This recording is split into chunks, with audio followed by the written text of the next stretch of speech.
Los alquimistas medievales conocían la ciencia de las transmutaciones metálicas. Paracelso, Nicolás Flamel, Raimundo Lulio y muchos otros lograron transmutar el plomo en oro. Eso ya está demostrado. Doctor, si los egipcios tuvieron tal capacidad para transformar el plomo en oro, ¿qué podría hacer una mujer para lograr dicho poder?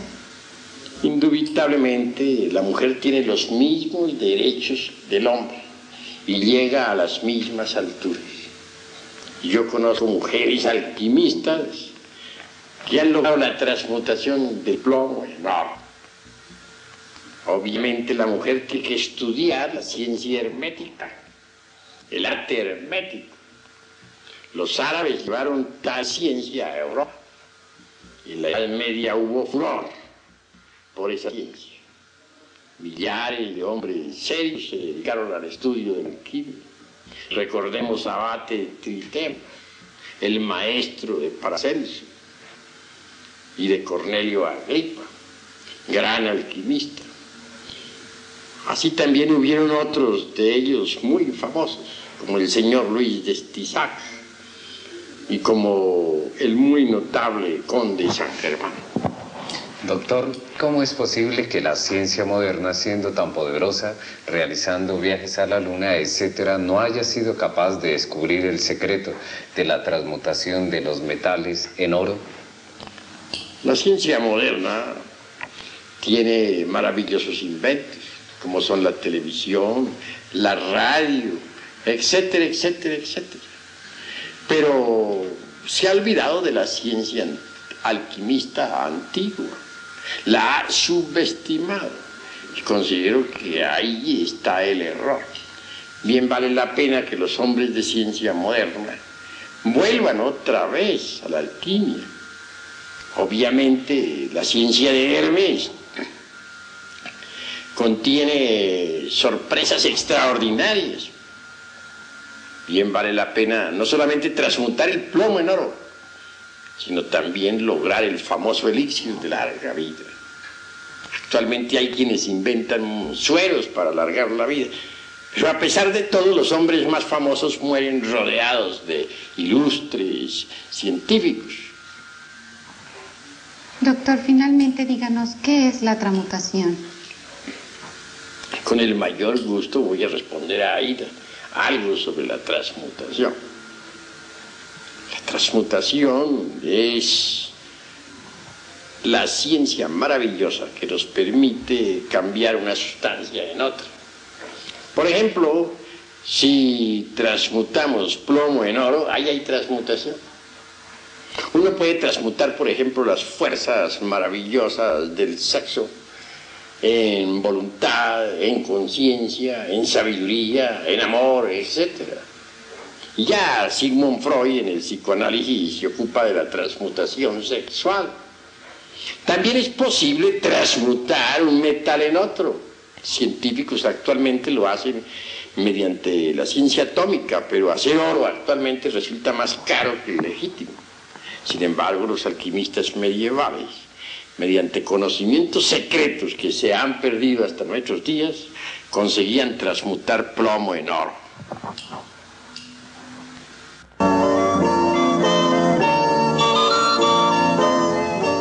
La alquimia.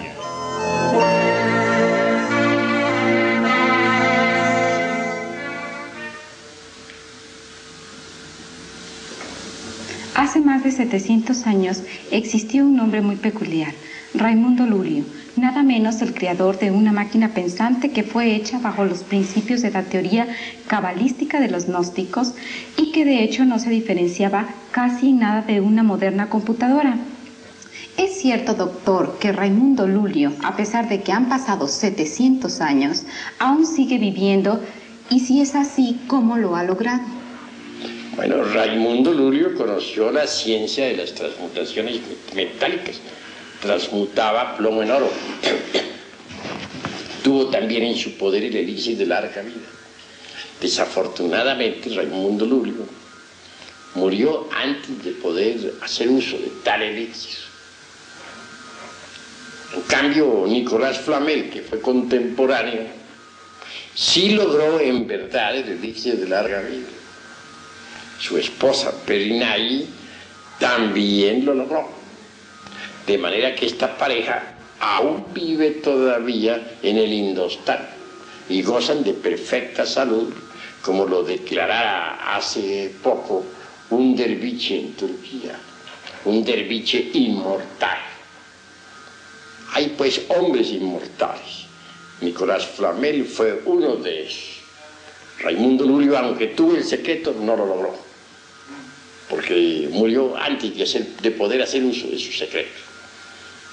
Nosotros los gnósticos conservamos esos secretos, y es obvio que los enseñamos a aquellos que demuestran amor verdadero por la sabiduría.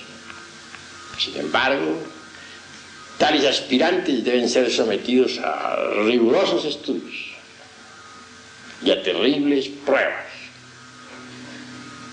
Nada se nos da de regalar. Nosotros no cobramos dinero, pero sí exigimos del candidato una conducta recta. Así que quienes quieran lograr de verdad la inmortalidad, pueden lograrla. Pero esto requiere grandes estudios y terribles disciplinas esotéricas. Se sabe perfectamente que los alquimistas lograban adquirir el elixir de la larga vida. El conde de San Germán es uno de los máximos exponentes de la sabiduría alquimista. Se rumora que él también logró el codiciado elixir y que por tal motivo le ha permitido vivir hasta estos tiempos, y que para evitar problemas con el escepticismo y fanatismo de su época y de esta época contemporánea, ha tomado personalidad como las de William Shakespeare y otros más para manifestarse hasta la consumación de los siglos. ¿Esto es cierto? ¿Qué nos dice al respecto? Giovanni Papini da testimonio precisamente sobre el conde de San Germán. Se encontró con él en un barco que viajaba hacia la India. Le abordó. No tuvo inconveniente alguna el conde en enseñar al citado escritor sus credenciales. En un puerto de la India tomó tierra y un grupo de ancianos tibetanos le recibió. Se lo llevaron para el Tíbet.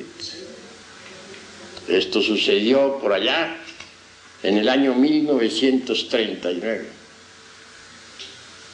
Obviamente el conde, antes de la Segunda Guerra Mundial, visitó a los principales hombres de Estado en Europa.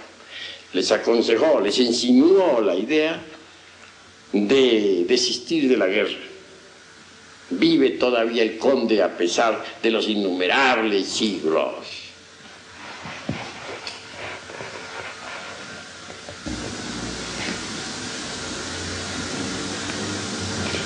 Otro de los excéntricos alquimistas de la antigüedad y que se supone lograron la eternidad al haber encontrado la piedra filosofal fue Nicolás Flamel.